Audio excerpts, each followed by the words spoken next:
Right, so now that sets the tone of the conversation, which is the budget which will be presented tomorrow. It's a 3.02 trillion shilling budget, but the common Mwananchi has their own priorities set aside and their own issues. And this morning, we have several of them from different sectors, from the security sector, the hospitality sector, the Juakali sector, and traders as well. They speak directly to their legislators. Honorable Moses Kuria Gatundu South, Member of Parliament on my immediate right, followed by Nasula Lesuda, Member of Parliament for Samburu West, and also members of the Budget and Appropriations Committee.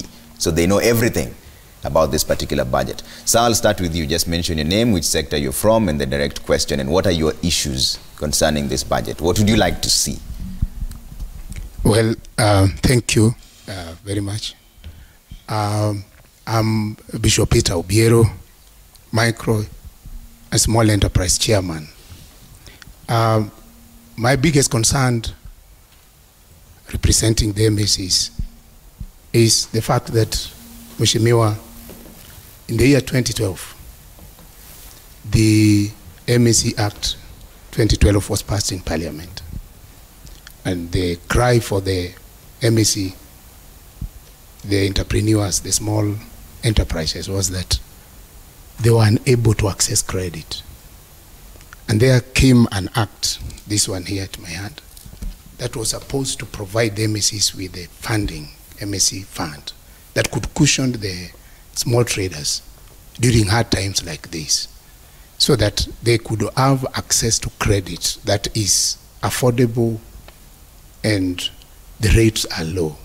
Okay. So that when the inflation and the situation we are in now is like this, then we could go back, fall back, take some money from there and do business. Okay. Is this budget that is coming factored in this particular fund for the MSCs, so that we don't completely lose business? Already it is down and we can no longer access because of collaterals. Has it been factored in? Two, the micro and small enterprises are so much concerned about transport costs.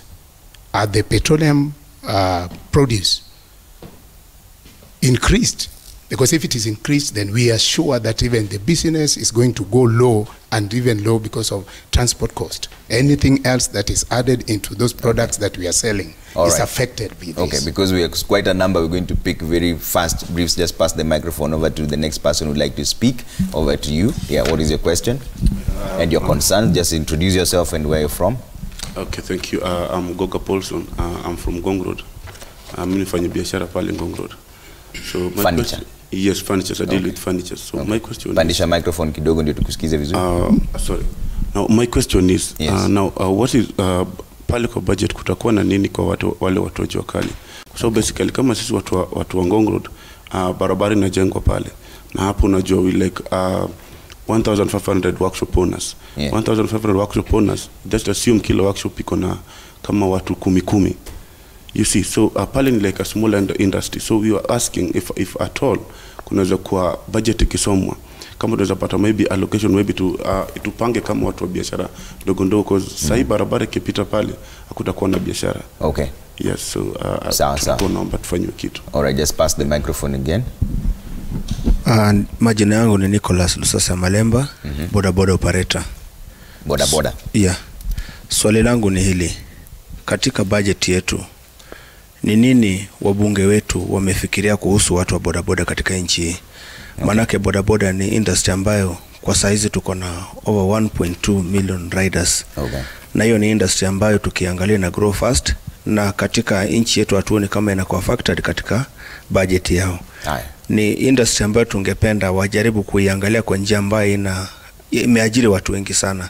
So katika allocation yao ya budget wajaribu kuangalia jinsi wasaidia hawa vijana tukaweze kupata usaidizi kutoka kwa serikali. Okay. All right, we'll stay with those three first. I'll come to you later on. Honorable, I'll start with you. There's been a concern raised about access to credit. And this is coming at a time when the government's appetite of borrowing is really just pushing people out of the bracket of accessing credit. Right. Let me say that, in fact, the issues that my friend here has raised are very genuine. And the biggest problem that we did is that we have to understand that either there is affordable credit or an available credit. We have been made to believe that you can have both.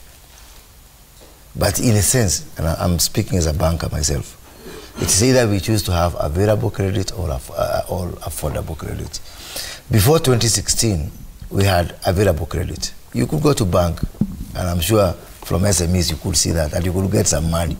Banks were willing to lend some money. So when we capped the interest rates, then banks said, wait a minute, I'm better off lending to government, because government is risk-free. You don't have to take collaterals from government. So money moved that way. And the biggest problem we're having today, as indeed you do realize from the private sector, from the SMEs, is lack of credit. So what are we doing to address this issue? First, in this budget, we have got something called the Ajira Fund. We put some, I think 200 million shillings. That's what we put in this budget, to be able to start this fund where SMEs can be able to borrow and to grow their business at very affordable rates. The second thing is we are coming up with a Biashara Bank, which is amalgamation of all the youth fund, the women fund, the Uwezo fund, all these funds that are there, and people have to go to very different places to know where to get credit. So we are now putting that together into what I would call an SME bank, that is a Biashara Bank. During the State of the Nation address, the President promised that he's going to launch what we call a credit guarantee facility, so that banks stop seeing you as risky. Yes, you are risky as an SME. Sisi kama wana biashara dogo, we are risky. But the government says, look, don't look at that person as risky, because I'm giving you some guarantee, which in case they default, then you can be able to, to cover that default, and that minimizes the risk. So I think we are doing something. It might not be enough, but you cannot address the issue of credit for SMEs through budget. The right thing is we create a balance whereby the people who are qualified to give credit are banks. So we need to create a balance between the price of credit, that is the interest that you pay, and availability. Because what is the need of very affordable credit, which you cannot be able to get? Okay. Because even today the credit is available, but people cannot be able to get it. All right. Honorable Naisula, there was a question about the people of the furniture and Ngong Road and also the border sector. What is in it for them? Okay.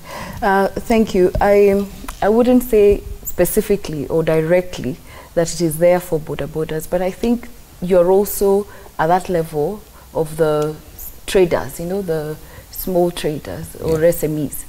And just as my colleague has said, there are various factors that we have looked at just to ensure that in terms of ensuring that if you need to increase your capital, you need to increase your business, then there will be, and you can be able to get the funds through, although in the regulation we'll be looking at how to put up this Biashara Bank, just to ensure that we do not lock out the young people, the women who have continued to benefit from Uwezo, who have continued to benefit from Women Enterprise Fund, and also Youth Fund. So we also have to be careful, and we'll be looking at it at the regulation, to ensure that this Biashara Bank does not also become just leave the lowest of all, to see that they can also access credit and they can also enhance their business. Okay. Yeah. No, I have to give Ma'am another chance. Then I'll come to you when you have a moment. Ma'am Endelea, you'll get a chance to ask again. Let's just run it through. Yes.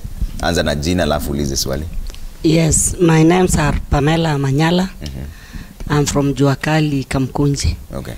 I'm an artisan, a welder by profession. And my grievance is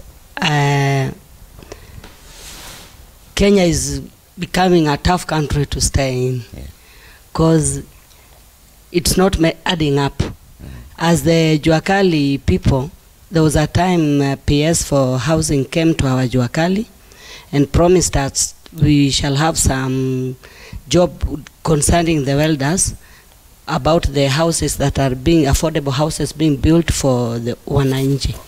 So we were promised the job, And at last, it seems as if the Chinese took the job, and we are just subcontractors, of which, if you see at the budget, you see at the way we are now going about with the economy, the Chinese is giving us a dough at a cost of which, after making it, you only have 100 shillings as your profit. Okay. So you go about asking, how will this 100 help you after paying your fundi? All right. Yes, so the government should also look at that for the creation of job. Yeah. We are employing these young boys, and it will be hard for us to keep them because things are not moving. All right. Back there. My name. Yeah. Go ahead. My name is Frederick Dawa. Yeah. From Juakali sector. And my concern is that you, as our representative in Parliament, are you aware that the informal sector people cannot access credits because of credit bureau rating? What is your take if the entire population like that of the informal sector cannot access finances? When we were at there was a meeting called at Monetary Studies to discuss about the taxation and how the informal sector could be included into tax bracket. We found that the number of these people is about 16 million. Those who are operating their business under the informal sector arrangements, against the 4 million from the formal.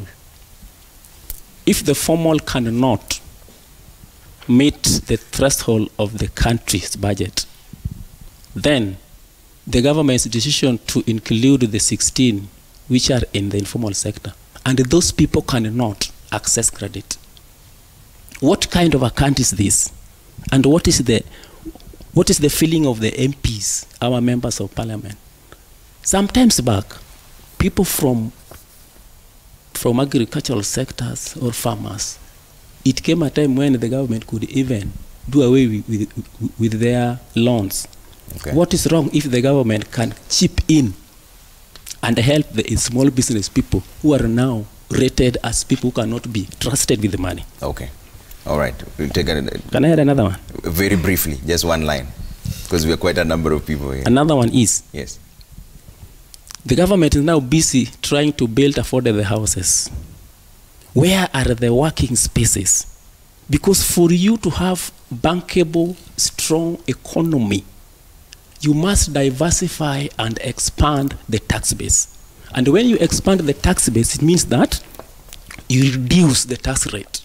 So those two are running there. But the way things are running, it means that the tax rate is so big because the tax base is narrowed. Okay. What are you doing to expand the tax base? Okay.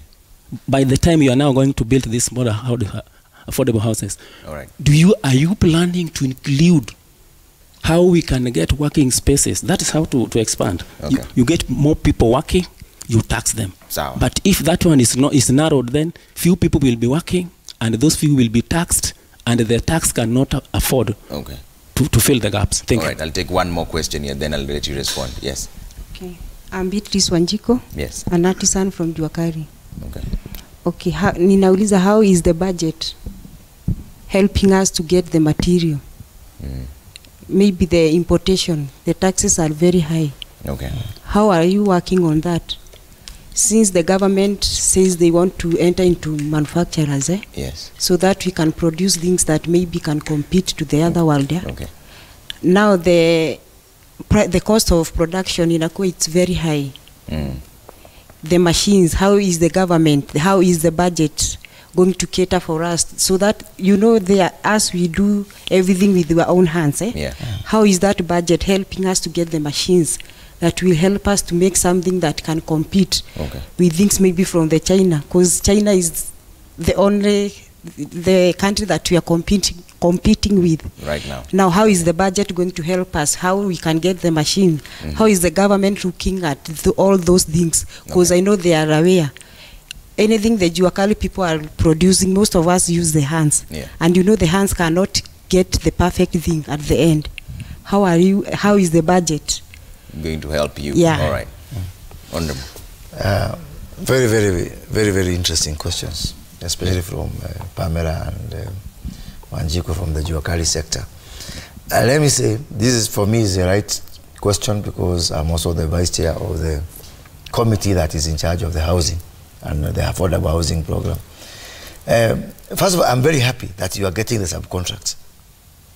That's the whole reason actually we have, that's the whole reason we have the affordable housing. And I would want Pamela and Wanjiku from the Juakali sector to tell Kenyans why this program is very important. Because at least you are getting the subcontracts. Yeah? And you can imagine now, I'm sure you're talking about the project in Park Road, which already is employing 600 people. One project. And they're going to build, I think, 1,000 houses. We're talking about 500,000 houses. Can you imagine if now in Mudhurwa, we have another project of 1,000. Let's say in Shaurimoyo, we have another project. That is going to happen.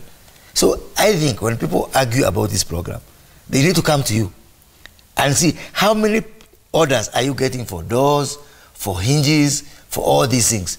Even before we come to the question of whether you are getting the right price or the right value. So the first thing is that this program is very important. People when they hear about affordable housing, wanasema kwa nini serikali inanijengea nyumba na mimi sijasema nijengewe nyumba. What they are forgetting is that if this program takes off properly, if we stop all this putting bricks in this program, we have got investors like the Chinese, the China state which is building, they have not received a single penny from budget. They are using their own money. And that's why the foreign investors and domestic investors, they are important because they come with their money. But they give Pamela a subcontract, nitengenezee mlango, nitengenezee hinges. So what is important now to do is not even from a budget point of view because this money is coming from investors, private investors. Wanajenga hizo nyumba, then now we have put money in budget for government to buy the houses when they are complete. Then they can sell to the people. What we need to do, and which I'm going to undertake personally as the vice chair of the committee, is to sit with the ministry and to sit with the developers and to sit with the Juakali sector and create a framework whereby kama ni mlango tunajua ni pesa ngapi, ile margin unapata tunajua, na wewe pia we know if you get the right margin then you are going to hire some people from, and I want you to hear from my constituency. And I just wanted to add on that, yes, that as your representatives, and it's good to get such feedback so that on the implementation stage, as members of parliament, because we allocated money for housing, where the government will buy the houses once they are ready, but to get the feedback so that we keep track with those who are implementing, you know, the CS, the PS, to ask those questions that you're also asking and to ensure that there is that framework to see that then your concerns are taken in as your representative with those who actually then implement the programs. Okay. Yeah. There was also a concern about access to credit. Access to credit, which I think I've largely addressed within the Juakali sector. Yes. In the sense that you know, we are going to create a special fund, and but also the private sector. The other day, because you are a private sector as SMEs, and the banks have come to you, and I'm very happy. You know, the other day you saw in Gikomba, we had 5 banks which came to launch this TAWI program, which is going to give you credit from your phone. You see, if we create a good environment, we don't even need to put money from the budget. If we create good policies, you will see TAWIs. I saw some very big people from banks, wamepanda juu ya truck in Gikomba, in Kamukunji. So it is not just government which is going to provide this solution. It is a private sector. And what we need to do as parliament, as your representatives, is to give you that environment whereby you and the bank can be able to work together in an affordable way. But let me add something you have said. Very, very important. Unajua umeongea kama economist wa 10. About 4 million people and 16 million people. You know, the 4 million people who are in the formal sector, and what you say is 16 million in the formal sector, and you say now the government is deciding to tax the 16. Everybody should pay tax. It's not about deciding. In fact, that the 16 are not in the tax bracket is a problem. The problem is not that we are deciding now to get there. It is something that ought to have been done. Because if all of us are paying taxes one way or the other, you know, in Europe, the income tax, in Kenya, it is around 30% highest. In Europe, it's 50%, like in Norway, in Sweden. But these countries, people volunteer to pay tax because also they can see the benefit. Actually, paying tax is a cost saving. Okay. Because you don't pay for your hospital, you don't pay for your education, you have good roads, and you can have a better environment to do business. There was a question about importation, but yeah, do you want some clarification really quick? Just have the microphone very briefly, sir, because we have quite a number of people. My take is, I'm not saying that the informal sector people should not pay tax. Right. But when I was talking about the tax base expansion, yes, which means these people must be included. Yes. Under a certain refined nature correct of approach where you help us to create wealth, then you come and tax those wealth. Yes. But you cannot tax what you have not created. Absolutely. Are we together? Absolutely. So, Mheshimiwa, lakini wacha tuwanye hii mzigo kidogo kidogo, hata kama hakuna wealth, tungangane pamoja. Okay. My concern very briefly, about even the Tawi is talking about that has gone to Kekomba. 205, we had money given, which was called the Uhuru money, if you remember, way back. It was given to banks, 4 banks. We could not access it because from the formulation and stakeholding area, where we are supposed to give our views and what is affordable to us, and what gives us the environment where we can also access that credit, is where you fail. You say we are creating for you, but we are not being involved in the formulation and regulation. This is where our problem is. Some of our people now, they can dance to those people when they go down there, those banks, but when now you go and apply for those loans, you realize they are above, you cannot reach them. Absolutely. So we must be involved at that particular stage where we are making that's where the problem is, and that's where the place where we are failing. Year in, year out, we find that we have been given at something that we are not part of it. I think, Trevor, Honorable Naisura has said this. Yes. The biggest problem we are having in this country is engagement. Yeah, where we are not talking to each other. Yeah, mtu anakaa kwa kona yake. They come up with the idea. So problems which are otherwise very simple and with which you can get solution, they become very big because I make it like in the prescription ya dawa kunywa hii instead of involving you. And also just on the same, and as I said, as we are working on the Biashara Bank, it is very important that the views of all stakeholders are actually taken into them, because these monies are not for us in government, they are not for us as legislators, it is for you. And so therefore it needs to work for you and for everybody who's going to access that money. And definitely we'll keep an eye on that, just to ensure, and also just the participation and your engagement, and most importantly to see that your views are also taken incorporated when those regulations are being made. All right, I have to take a quick break now, but there's a question about taxation and importation. You'll handle that right after we come from the break, and I'll also get a sample of other questions coming through to our newsrooms. But first, there's a lot of feedback coming through on 22422. Let's bring them up. And on Citizen TV Kenya, at Trevor Mbija as well. The hashtag we're using is Daybreak. Let's see what you're saying. Online, Just BT says, please ask Moses Kuria how the Chinese are benefiting from this low housing project. What's in it for them? All right, we'll ask him that when we come back. Hilary Ngasura says, pain to hear the cries of those small traders when the MPs are busy awarding themselves higher packs when Kenyans are going through the difficult economic times. Very sad and annoying. All right, let's see the SMSs on 22422 and read some of this sentiments you have. You don't leave a name, but you say, I believe 30% of this huge giant budget goes to wastage. There's need for the CS of finance to be sincere when projecting such a budget. There's need for scrutiny before it's assumed. All right, I see the legislators nodding their heads. Comment from Eldoret says, majority of us may not have the know-how to crunch the numbers in the budget. What we don't doubt is that this is our sweat, our taxes. We need to see it translating into ease of challenges witnessed by all ordinary citizens. School principals meeting in Mombasa are now calling for upward adjustment of fees How will commoners adjust? That is the question comment from Elred is asking. When we come back, we'll take another round of questions for the legislators. They are part of the Budgets and Appropriations Committee, so they know all about the budget and what's in it for you, and that's exactly what we'd like you to share as well on 22422. And you can tweet at Citizen TV Kenya, Trevor Mbija. Use the hashtag Daybreak. We'll sample some of your views right after the break.